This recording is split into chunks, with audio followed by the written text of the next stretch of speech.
toujours avec mon stylo. Très heureuse de vous retrouver pour cette nouvelle saison de votre magazine Un jour une femme. Mesdames des valeurs, bonjour et bienvenue dans votre univers où chaque épisode est une rencontre, chaque rencontre est une histoire et chaque histoire nous révèle une femme. Et pour cette reprise, nous sommes ici chez Madame Jocelyne Kapinga. Nous allons aujourd'hui partager son expérience. Nous allons aujourd'hui vivre le quotidien de sa vie et pourquoi pas entrer dans la réalité de sa vie. Êtes-vous prête? Let's go!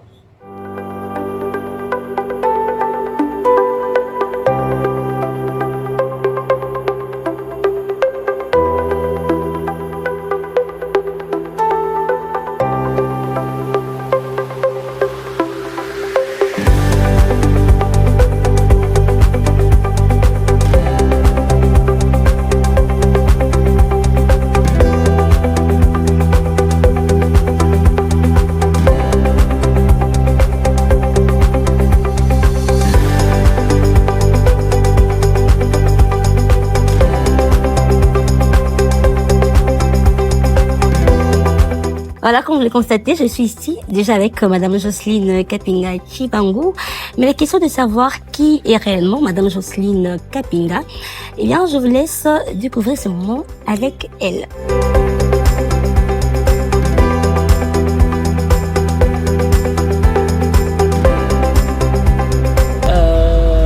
Je suis née d'une famille de 7 enfants.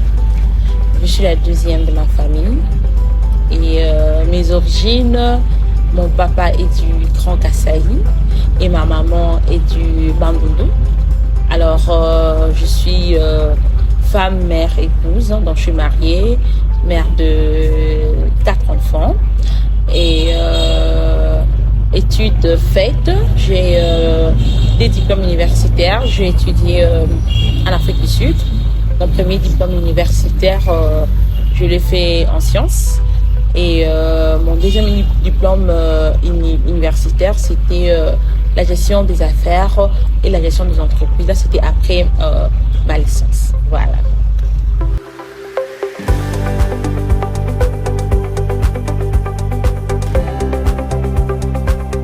Comment on peut décrire Jocelyne Kapinga? Je dirais que moi, je suis résiliente. C'est-à-dire que j'ai cette capacité-là de surmonter les obstacles. Je peux, pour moi, en fait, les défis ne me limitent pas. Je peux être devant un problème et je fonce, en fait. J'abandonne très, très difficilement. Là, je crois que c'est vraiment l'un de mes points forts.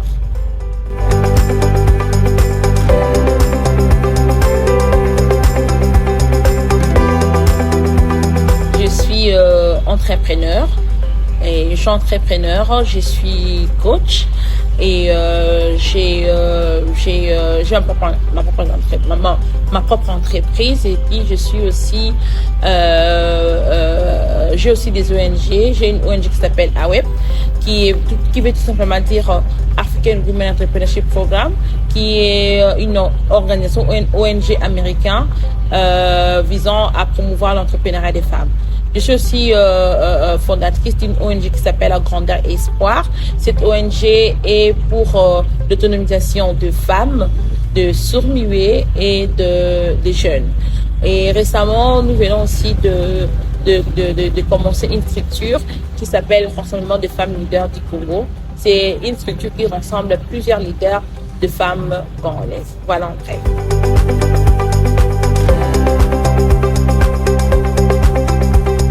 Ça fait, je me suis mariée très jeune, hein. Ça va faire 14 ans. 14 ans, oui. Depuis que je suis mariée, oui. Je suis mariée très jeune. Mes premiers enfants ils sont tous mineurs. Mes premiers enfants sont des jumelles. Et les deuxièmes sont des jumeaux, une fille et un garçon. Voilà.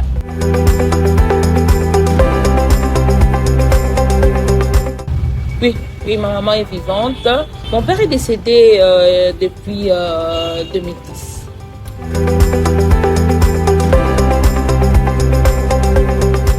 En fait, d'abord, moi, au Congo, avant de partir en Afrique du Sud, j'avais fait la maths physique. Donc, j'étais allée au collège Saint-Raphaël. C'est après que je suis allée en Afrique du Sud pour faire la science. Et juste une année avant que je ne termine, et mon papa était décédé. Alors, d'abord, pour les gens qui connaissent, moi j'ai étudié à Wits University, au University of Witwatersrand. C'est parmi je peux dire c'est parmi les 2 meilleures universités de l'Afrique du Sud. Et ça coûte extrêmement cher. Et surtout quand vous n'êtes pas, quand vous n'avez pas de bourse, ça coûtera vraiment cher. Et juste une année avant que je ne termine, mon père était décédé. Et là, du coup, j'habitais seule, j'avais un appartement et tout. C'était très difficile, c'était très compliqué. Alors, je me rappelle quand je suis même venue pour les deuils, les gens, certaines personnes me posaient la question, est-ce que vous allez encore rentrer et tout? Bah, moi, je disais par la foi, bah oui, je vais rentrer. J'étais rentrée, mais c'était pas facile. Et je devrais étudier vraiment comme je n'ai jamais étudié avant. Je vais vraiment étudier et grâce à Dieu, j'avais pu obtenir un diplôme de mérite. J'étais parmi les meilleurs étudiants en maths et en statistiques. Et cela avait fait que je puisse obtenir une bourse juste après la mort de mon papa. Donc j'avais eu une bourse qui m'a permis de terminer et d'avoir mon premier diplôme. En fait, pour moi, c'était du genre, qu'est-ce que je vais faire en fait? Parce que là, tu ne sais pas ce que tu vas faire. Et ton papa était mon papa était mon meilleur ami.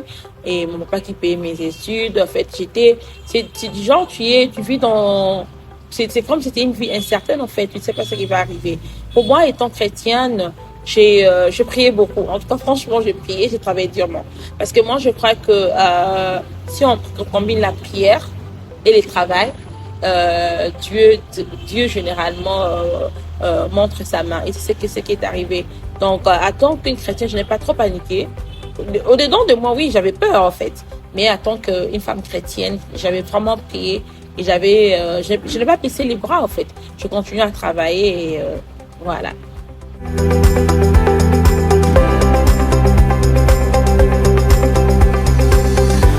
Alors, étant entrepreneur, d'abord être entrepreneur au Congo, c'est pas facile. C'est vraiment très difficile.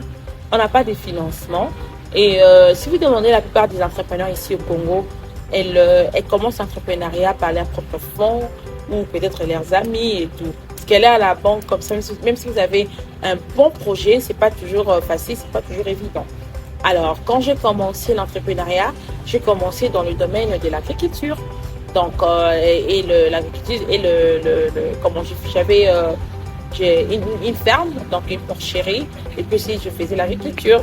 Et je vous dis, mes premiers porcs, c'était à peu près 16. J'ai eu à perdre tous mes porcs. Parce qu'il y avait une soi-disant épidémie qui tuait mes porcs l'un après l'autre. Et c'était, franchement, c'était stressant, c'était décevant, c'était décourageant. Et j'avais envie de laisser en fait, j'avais envie de laisser parce que du coup, tu commences quelque chose et tout le porc meurt. Ça dérange en fait.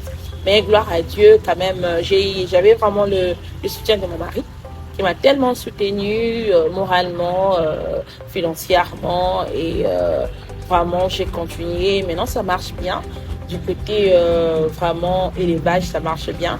Et on a toujours des lacunes du côté agriculture parce que du coup au Congo on ne maîtrise pas trop les sols, on ne maîtrise pas trop.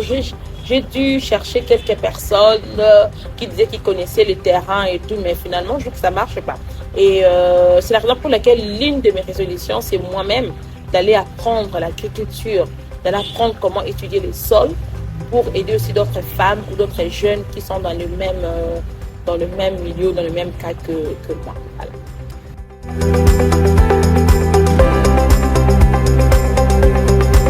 Moi, je suis, en fait, que ce soit la porcherie comme l'agriculture, c'est du bio. Moi, en tout cas, je fais du bio. Parce que ce sont des choses que moi-même, je mange, ma famille mange. En tout cas, moi, c'est du bio. Je n'utilise aucun engrais ou produit chimique. Plus de 5 ans déjà. C'est déjà plus de 5 ans. Voilà. Mais à part ça, avant de commencer l'agriculture ou l'élevage, j'avais là où j'ai commencé par la décoration, les services traiteurs. Je faisais aussi les gâteaux, les gâteaux d'anniversaire, le gâteau de mariage et tout. J'ai suivi une formation, donc bien sûr, j'ai suivi la formation de la pâtisserie quand j'ai perdu mon papa en fait. Quand je l'ai perdu et après je me disais que non, je dois faire quelque chose pour avoir ce qu'on dit en anglais extra income, avoir quelque chose pour toi-même.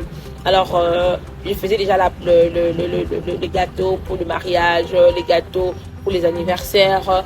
Et après, quand j'avais trop de choses à faire, j'ai laissé la pâtisserie pour faire maintenant les services traiteurs et la décoration. Voilà. Mais je suis toujours dans les services traiteurs et la décoration.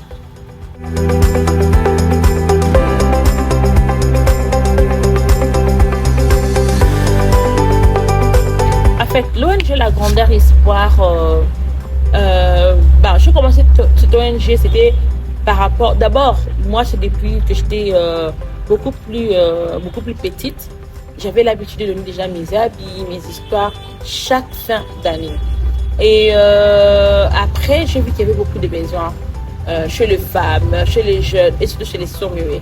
L'ONG La Grandeur Espoir, pour préciser, l'objectif de cette ONG, c'est pour l'autonomisation de femmes, des jeunes et des sourds-muets. Pourquoi des sourds-muets? Parce que vous voyez, quand nous partons en ville, nous voyons beaucoup de gens avec handicap qui nous demandent de l'argent et tout. En fait, ça nous dérange en fait. C'est un peu comme une distraction, mais ces gens-ci nous dérangent. Mais après, j'ai eu le temps de réfléchir. Je me suis dit, pourquoi ces gens ici demandent toujours de l'argent? C'est parce que pour eux, ils n'ont jamais eu, certains, la plupart, n'ont jamais eu l'opportunité d'étudier. Parce que quand vous êtes sourd-muet, vous partez dans une école comme tout le monde, vous n'allez rien comprendre. Et il y a ces gens-là qui sont là, ils n'ont pas étudié, ils ne travaillent pas. Et donc je me disais qu'il ne faut pas toujours régler le problème de façon superficielle. Il faut régler le problème à la source. C'est quoi la source? La source, c'est l'éducation. Nous devons donner à ces enfants ici l'éducation dès le bas âge. Leur donner l'éducation où c'est leur école. Donc, et je me suis dit que non, je vais vraiment me focaliser sur les sourds-muets, personnes avec handicap, pour les aider à devenir autonomes, à devenir indépendants et les plus petits à étudier. Et les femmes, pourquoi? Comme j'avais dit au début, que il y a beaucoup de femmes qui sont...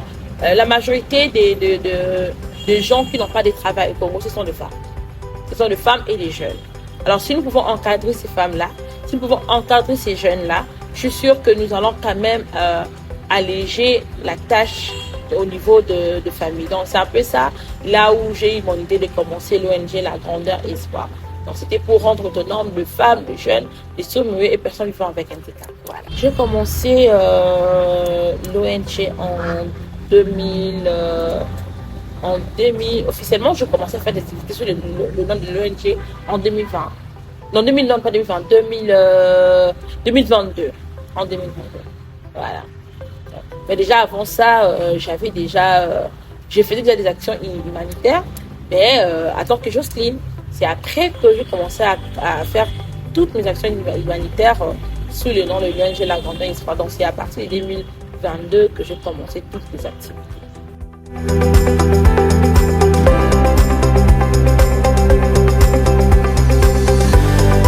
Je me rappelle avec les sourds-muets, je me rappelle, c'était en 2023. En 2023, je m'étais décidée, j'avais dit que non, j'avais écouté parler de l'école de sourds-muets. Je m'étais dit, je vais quand même aller visiter, voir l'école de sourds-muets, c'est comment. Et quand j'étais allée là-bas, dans leur école, oh my God, c'était passé que je ne m'attendais pas à voir ce que j'ai vu en fait. Donc, l'école était à un état,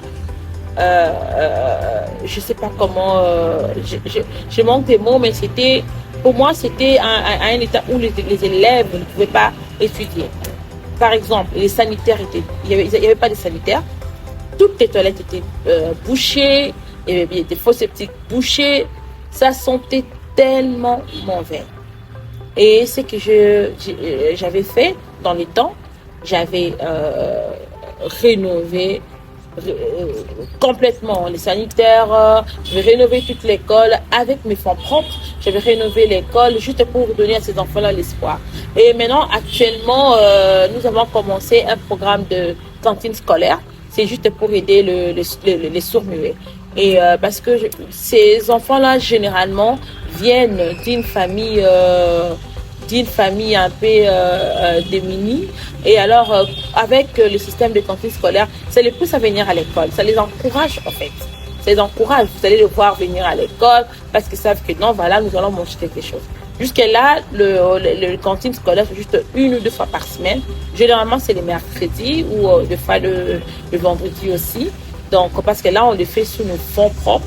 Mais quand on aura des sponsors, on pourra faire, ça sera chaque jour en fait. On sera en mesure de donner aux enfants sourds-muets ou aux enfants vivant avec un handicap la nourriture, afin de les encourager à venir étudier et de briser les cycles de la pauvreté. Voilà.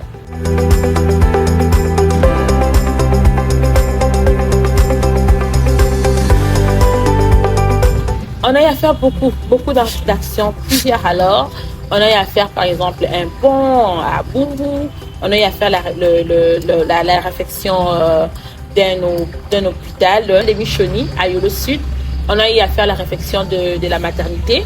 Et on a eu aussi à les aider à faire une salle d'opération. Parce que c'était un hôpital qui n'avait pas de salle d'opération. La salle d'accouchement était aussi utilisée comme une salle d'opération.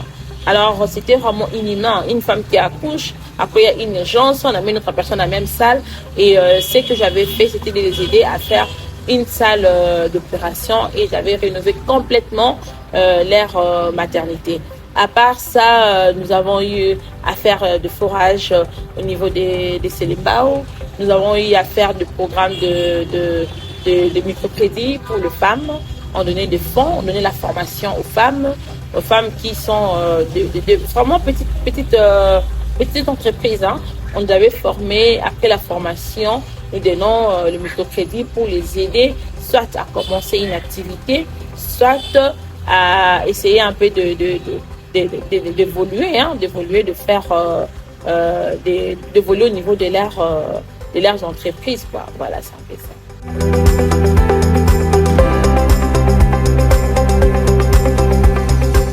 Ah oui, hein, j'étais candidate députée nationale à la FUNA et je crois que j'avais fait ce qu'il fallait faire, mais ça n'a pas marché. Et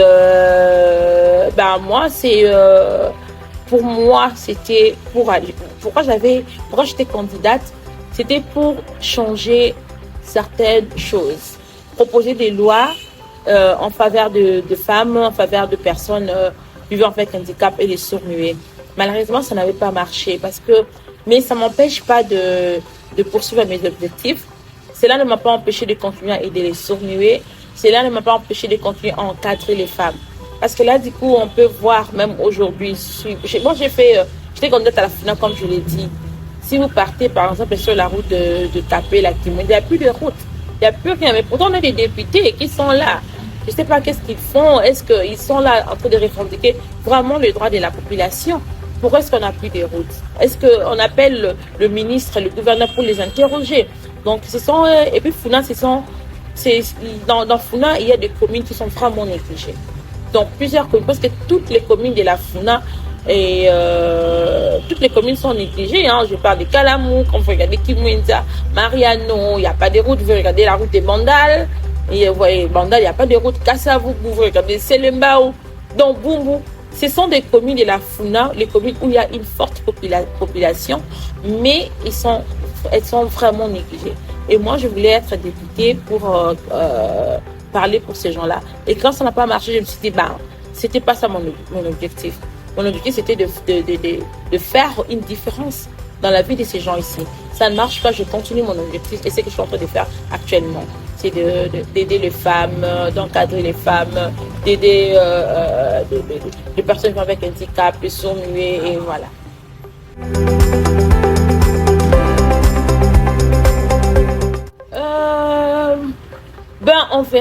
On verra, mais c'est une probabilité. Comme je l'ai dit au début, moi je suis résiliente, je n'abandonne pas facilement. Donc, ce n'est pas complètement exclu, Mais nous devons cette fois-ci veiller à plusieurs choses. Parce qu'il y a eu des choses qui n'étaient pas correctes. J'espère que aux échéances prochaines, les histoires vont s'améliorer.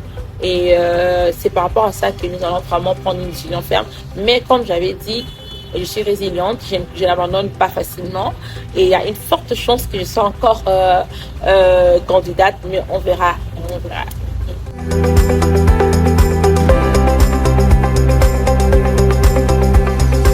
AWEP, c'est en anglais, c'est une ONG américaine. AWEP veut tout simplement dire African Women Entrepreneurship Program. C'est un programme américain pour promouvoir l'entrepreneuriat de femmes en Afrique.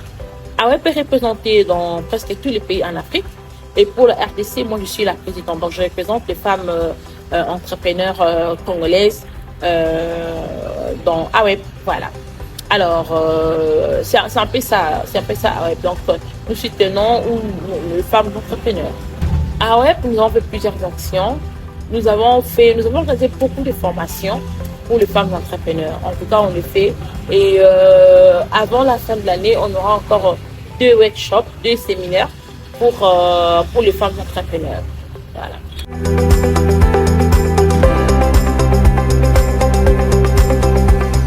Ah oui. Je parlais des rassemblements de femmes leaders du Congo, en sigle RFLC. Le rassemblement des femmes leaders du Congo, c'est une structure réunissant plusieurs leaders femmes congolaises, dont moi je suis la présidente. L'objectif des RFLC est de promouvoir l'égalité des genres et aussi de défendre les droits fondamentaux de la femme. Vous savez, à Kinshasa, il y a des femmes qui étaient mariées avec des enfants, qui se retrouvent maintenant comme ça dans la rue, sans rien, sans parcelle, voiture et tout. Pourquoi? Parce qu'elles ne connaissaient pas leurs droits. Donc, elles sont chassées de la maison, comme ça, de la maison de papa ou de leur époux, juste parce qu'elles ne connaissaient pas leurs droits. Et on a aussi de jeunes femmes qui ont fini leurs études universitaires. L'interview s'est très bien passée et ces femmes-là, elles partent pour chercher le travail et la condition que le directeur lui impose ou l'autorité, c'est que tu dois d'abord devenir ma copine avant d'avoir cette poste-là. On a des femmes qui travaillent depuis très longtemps dans une entreprise, mais n'ont jamais eu de promotion, juste parce qu'elles sont femmes. Il y a des femmes qui ont de même position que des hommes, mais ces femmes-là n'ont pas le même salaire que les hommes, juste parce qu'elles sont femmes. Et toutes ces injustices-là, ces femmes-là n'ont pas de soutien en fait. Elles ne savent pas où est-ce que nous allons partir. Maintenant, nous, notre structure, c'est pour toutes ces femmes-là. La femme veuve, la femme qui travaille, la femme là où il y a de l'injustice, la femme politique. Quand elle n'a pas d'aide, elle vient chez nous. Et nous donnons nos mains à ces femmes-là et nous leur disons, nous allons marcher ensemble avec vous. Nous allons marcher ensemble avec vous. Nous allons, s'il faut exposer ces gens-là, nous allons les exposer. S'il faut aller à la justice, nous allons le faire. Il y a des femmes qui subissent des violences sexuelles, sexisme, même des violences conjugales. Il y a des femmes qui sont même violées par leurs partenaires, des femmes mariées. Mais elles ne savent pas où s'appuyer. Je vais aller chez qui? Et nous sommes cette organisation-là. Quand une femme vient, on ne la juge pas. On l'écoute et nous l'accompagnons avec nos avocats, avec des conseils. S'il faut exposer les gens, nous les exposons juste pour que la femme se sente à l'aise. Et nous militons aussi pour l'accès à la justice. Voilà, c'est un peu ça. RFLC, c'est différent des d'autres structures. Comment? Parce que la plupart des structures de femmes ici sont des structures, non, c'est l'entrepreneuriat, c'est les structures, nous on montre la femme comment préparer, comment faire des yaourts. Nous, on ne le fait pas. Nous, on ne montre pas la femme comment faire les yaourts. On montre à la femme ses droits. La femme doit connaître ses droits. Parce que la femme doit être expressive. La femme doit prendre ce qui est pour elle. Donc, si la femme veut aller en politique, la femme doit se sentir libre d'aller en politique. Si la femme veut monter d'échelon parce qu'elle a mérité, elle doit avoir cette promotion-là. Donc, cette structure, je crois que c'est... je ne dirais pas que ça n'existe pas complètement, c'est l'une des structures rares qu'on peut trouver au Congo qui soutient réellement la femme de façon professionnelle et qui change la vie de plusieurs familles. Voilà.